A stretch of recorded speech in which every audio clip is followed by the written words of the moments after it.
بسم اللہ الرحمن الرحیم۔ السلام علیکم ورحمۃ اللہ وبرکاتہ۔ اچھے اور برے لوگوں کی پہچان۔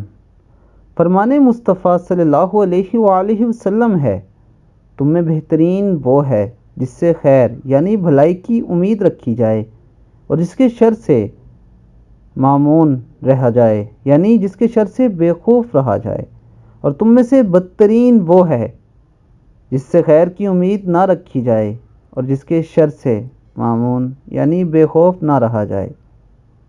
دوستو، اس حدیث مبارکہ سے یہ بات پتہ چلتی ہے کہ جو لوگ نیک صفت ہوتے ہیں، نیک سیرت ہوتے ہیں، جن کے پاس لوگ بیٹھنا، ان سے بات کرنا پسند کرتے ہیں، جن کے شر سے لوگوں کو خوف نہیں ہوتا، جو دوسروں کے لیے ہمیشہ بھلائی کا سوچتے ہیں، وہ اچھے لوگ ہیں، کیونکہ اللہ کے نبی نے ان کے لیے فرما دیا کہ یہ اچھے لوگ ہیں۔